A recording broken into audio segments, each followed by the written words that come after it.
Jeff began by asking him about their quarterback situation, which has been manned by Derek Carr for a number of seasons. You know, it's so interesting that gets brought up, and I jumped on the beat for the Raiders a couple of years ago, and I remember, when I was covering the Rams prior to that, when John Gruden took over, the first thing you heard on a national level was, well, John Gruden just, started coaching the Raiders. That means Derek Carr is going to be on the first bus out of town. John Gruden is inevitably going to go get his veteran quarterback, the guy he prefers. He doesn't like younger players. He's, much more in favor of veterans. And so, he kissed Derek Carr goodbye. And that's been the narrative almost every offseason since. And the irony of it all is that after this is John Gruden's fourth year with the Raiders, the roster has undergone a complete upheaval, except for one player, and that one player is Derek Carr. The guy that everyone thought was going to be the first one sent out of town has survived that, and that's telling to me. I think that John Gruden respects Derek Carr, likes Derek Carr. They kind of speak the same language. He's been able to now teach him and develop him and tutor him for these last 3 years, really 4 now, a fourth complete offseason. And so I think what's so interesting about all this speculation, all these rumors, is action speaks louder than words. And Derek Carr remains here in spite of all the speculation, in spite of all the narrative on John Gruden. I think that's truly telling. And you got to understand that Derek Carr is coming off 2 of the best years of his career. Last year, and he'll tell you this, was his best year statistically and in every way. Derek Carr's not the problem. Derek Carr hasn't been the problem. The problem for the Raiders is they've never been able to put a complete team around him. And last year, that was primarily a defense that gave up 30 points a game, had only 21 sacks, which was third worst in the NFL, forced the third fewest turnovers, was third worst in the NFL in getting opponents off the field on third downs.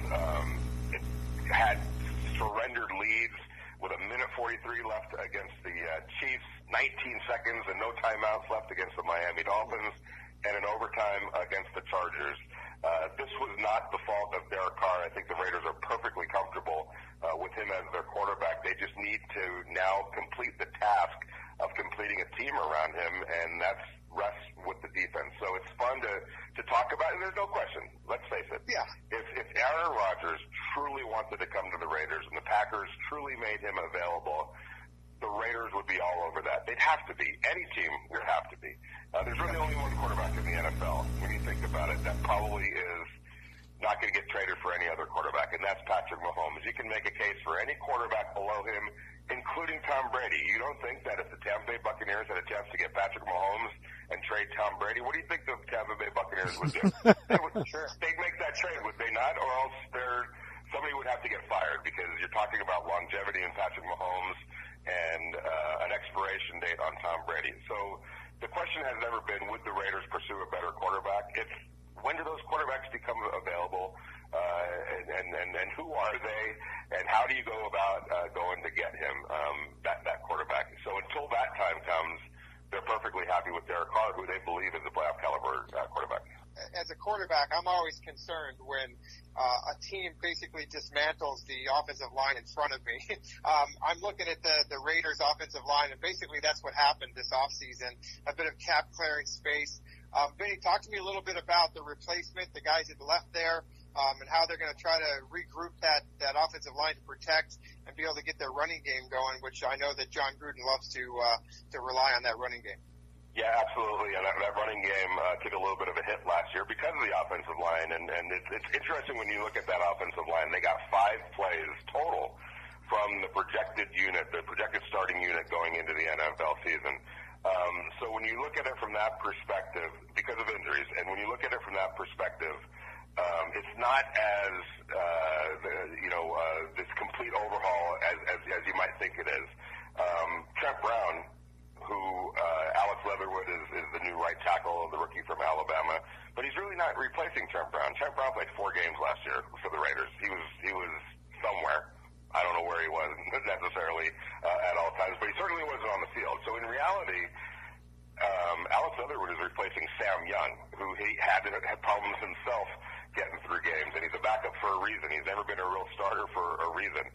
He's a backup player, backup caliber player. So when you look at it from that perspective, you know, they're really making an upgrade at right tackle because Trent Brown was AOL pretty much the whole year. He couldn't be counted on. Richie Incognito is coming back this year, and I think that, you know, he only played 2 games last year, and there was a level of nastiness that he brings that the Raiders sorely miss. So they're getting back their veteran left guard. The issue is Rodney Hudson, their veteran center, and Gabe Jackson, their veteran guard. Now, they believe they have a suitable replacement for Rodney Hudson in Andre James. He's been marinating behind the scenes, you know, in the lab of Tom Cable, their offensive line coach. They believe that Andre James, after 2 years, you know, of development, is ready to take a starting role in the NFL. It'll be a key whether he can or can't, and that's something to keep an eye on. And as far as Gabe Jackson, the replacement for him, Denzel Good, played quite a bit last year because he replaced Richie Incognito, and the Raiders were fairly satisfied with his performance. So he flies over now to right guard to replace Gabe Jackson. The Raiders feel pretty good about that. But the long and short of it is, you know, they only got five total snaps from that offensive line last year. They wanted to get a little bit cheaper. They knew that they had to re-sign Colton Miller, so the money was going to have to come from someplace. That was the most expensive offensive line in the NFL last year. So they wanted to get younger, a little bit more durable, and then be able to spread the money around from Gabe Jackson's contract, Trent Brown's contract, and Rodney Hudson's contract in other areas of the team. They just kind of wanted to balance things out. So it will be a question. There's no question about that, how good this offensive line can be. But it's not as massive of an overhaul as it looks like on paper. There's some nuance to it. And I think the Raiders believe that they're in a pretty good spot to put a pretty good offensive line out there next year. How would you grade the level of his weaponry? We all know about Jacobs and Waller and Henry Ruggs, obviously, when he came out of school last year. Very highly explosive prospect. How do you think that group as a whole can allow him to get where he wants to go? Yeah, and, you know, Henry Ruggs, you know, there was a checklist of things that the Raiders gave Henry going into the offseason on things to work on. You know, getting stronger, eating better, nutritionally wise, adding some strength, and which they believe is going to enhance his explosiveness. He came back and looked like he checked off all those boxes, so that's a good thing. And the Raiders, you know, believe and need him to take a big step forward. There's a young wide receiver, Brian Edwards from South Carolina, who they feel strongly about, and they feel he can be a weapon and take a step forward. So you know what you have in Darren Waller. You know what you have in Hunter Renfrow. You know what you have in John Brown, who they brought in from Buffalo. You kind of know what you have in Willie Snead, who they brought in from Baltimore. Darren Waller, obviously, is who he is. Josh Jacobs, you know, 2-time 1,000-yard rusher, back-to-back seasons of 1,000 yards or more. The first time that's happened for the Raiders since Marcus Allen. And they brought in Kenyon Drake, who they really, really like as a complementary weapon to Josh Jacobs. Foster Moreau is a tight end that they have a lot of high hopes for. So when you're talking about the skill level, this has a chance to be a really explosive offense, but a lot of that is they're gonna score a lot of points, even if what I'm about ready to say doesn't happen. But they sure are counting on it happening, and that's that Henry Ruggs takes that big step forward and Brian Edwards takes that big step forward. If those two players do that, then an offense that scored 10th most points in the NFL last year has a chance to be even better. Vinny, you know, it's interesting with Kenyon Drake coming over from the Cardinals. I heard an interview on one of the radio stations I was listening to on Sirius. He was mentioning that one of the reasons why he left the Arizona Cardinals was because they didn't feature him on, you know, some of they used to just use him on first and second downs. I find it interesting that they're bringing him into the Raiders organization with Josh Jacobs because they like to use him, you know, all 3 downs. But I mean, what's the situation with there, and how do you think these guys are going to tally up or divvy up the carries for these two guys?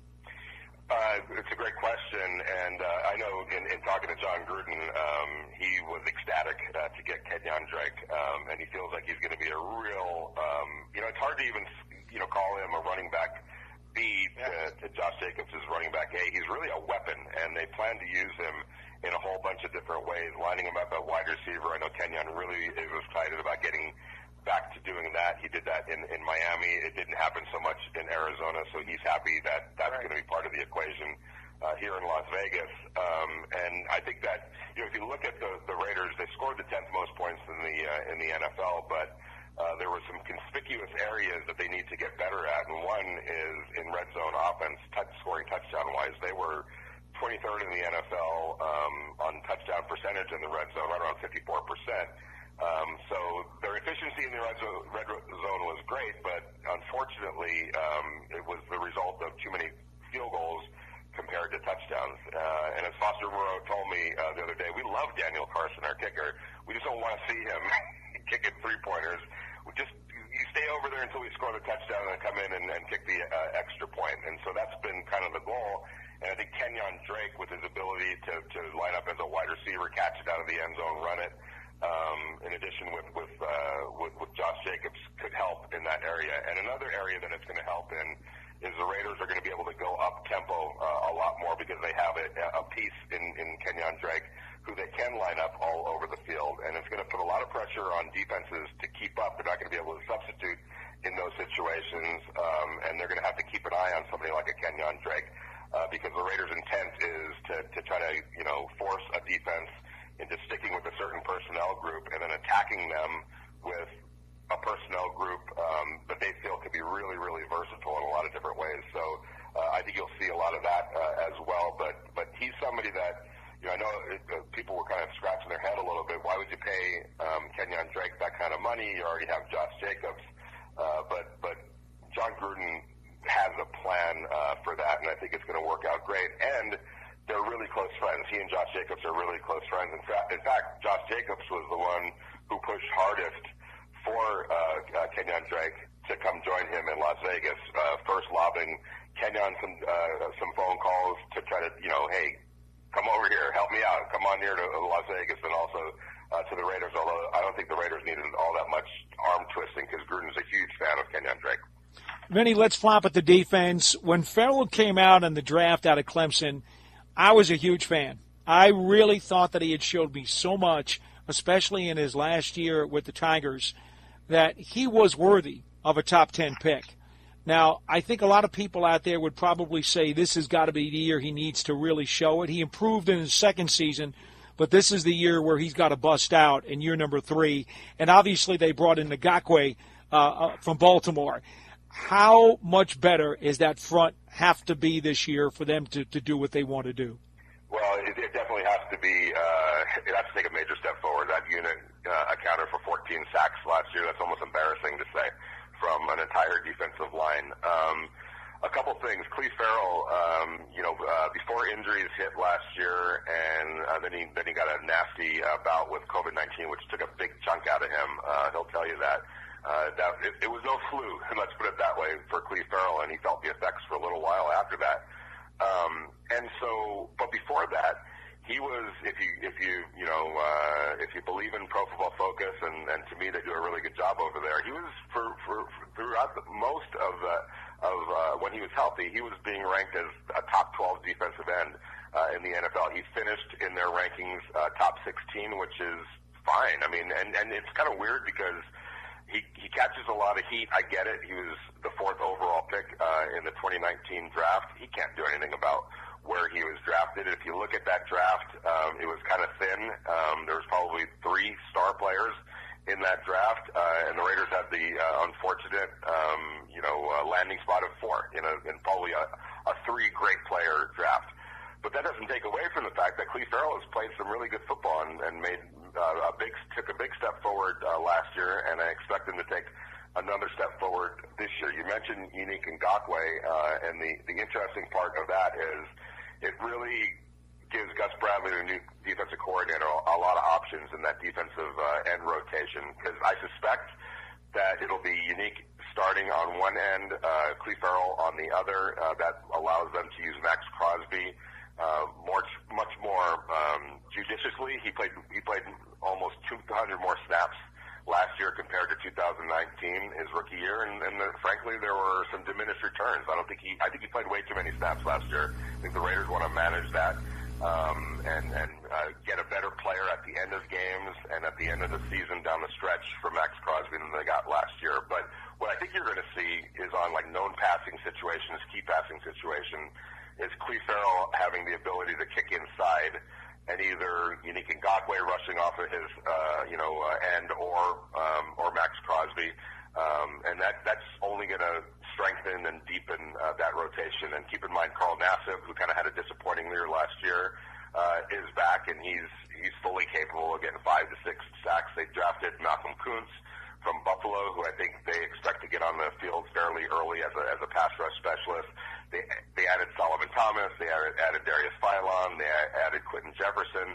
So they feel like they've created a skill set that's multiple and versatile, and a rotation that, again, is going to put them in a much better position this year compared to last year. Late in games when they got to have it, and guys this year will have a little bit more left in the tank than they were last year. And certainly down the stretch, the Raiders have been bad down the stretch these last couple of years. I think depth and injuries and all that have played a role. They believe that by adding numbers and talent to that defensive line, they're going to be in a much better position to get through this season. But to answer your question, they've got to be better than they were last year. And if you just look at each player and go through their histories, there's no doubt that this is a defensive line. If guys just do what they've done in the past, can easily get to 30, 31, 32 sacks just as a defensive line. You throw in a 17th game, so it probably goes up a little bit. But if they could do that and double up what they, more than double what they put out there last year, it's going to change everything. And Gus Bradley's defense is really predicated on being able to create heat from the front four, allowing him to do what he does on the back end with his cover 3 defense.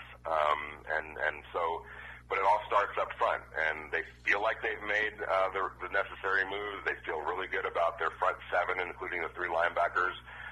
But until it gets out on the grass, it's still going to be, can they do it? Because they haven't these last couple of years, and it's really killed them. One of our favorite guys that left here a while ago was Jonathan Hankins. Comment a little bit on him, and then we'll kind of move to the secondary, because I know that the secondary was probably, I would say, well, just from me scouting and going over this team from last year, was probably the worst unit as a whole on the defense last year, and hoping that Gus Bradley would be able to do something about that back end of the defense.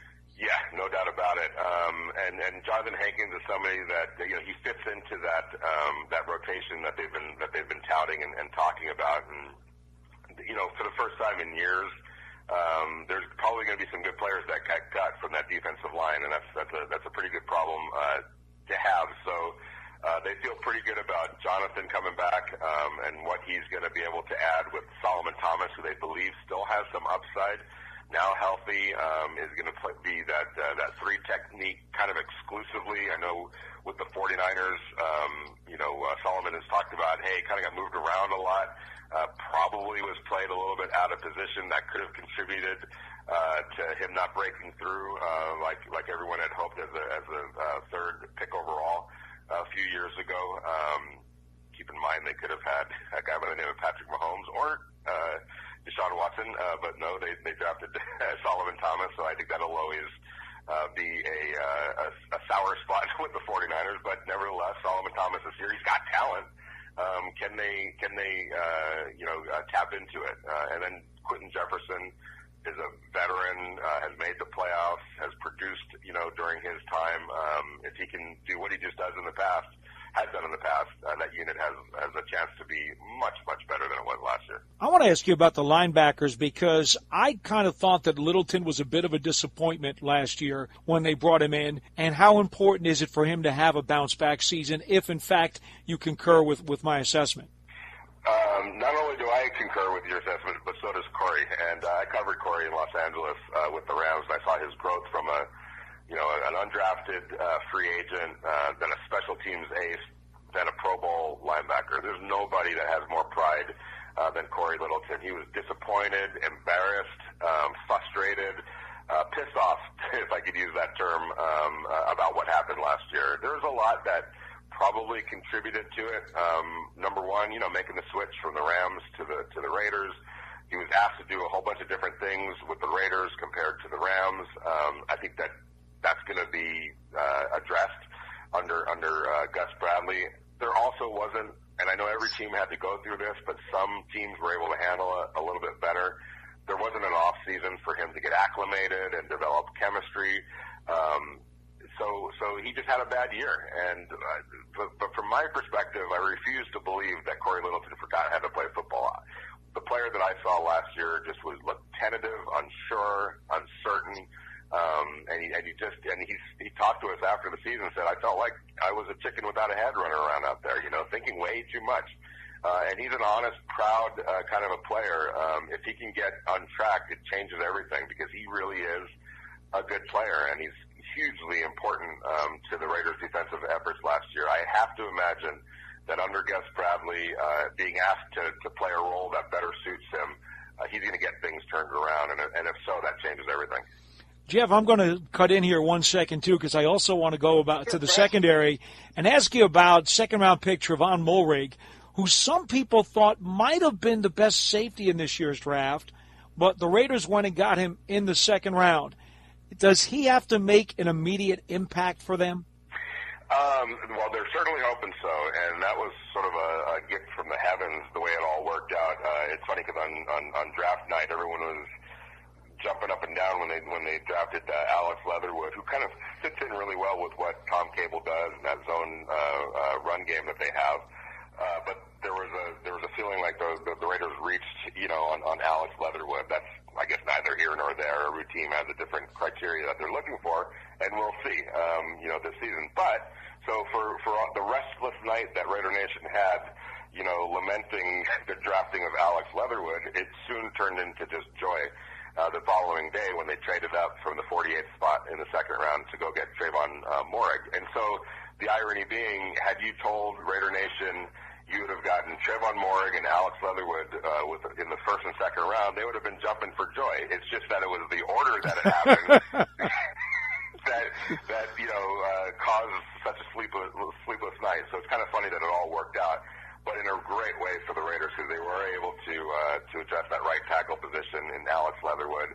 And then the bonus being getting Trevon Moehrig, who I didn't think they had any shot of getting in the second round, and they certainly felt that way too because they had to trade up to go get him. But they really like him, and they can't wait to see it. When the pads come on, he had a strong off-season program. They're really happy about that. There's another kid that they drafted, Tyree Gillespie from Missouri, who they were really talking up as well. So between Trevon and Tyree, they really feel like they've helped themselves in the secondary or in the back end. And where that's really going to, the interesting part of that is what is that going to ultimately mean for Jonathan Abram, who's been a bit of a disappointment in his first 2 years here with the Raiders, is making a position switch to more of that box safety position where it'll mitigate his weaknesses as a pass defender, allow him to play closer to the line of scrimmage where he can bring the thump in the running game. His pass coverage responsibilities will be much more limited to a smaller space of field, and he'll also be able to be activated in the blitz game coming off the line of scrimmage as a pass rusher. But he faces such a big year this year because it's almost now or never. Either he takes to this new position switch, now being settled down, third year in the league, or he doesn't. And if he doesn't, then keep an eye on Tyree Gillespie. He might be the heir apparent at that position.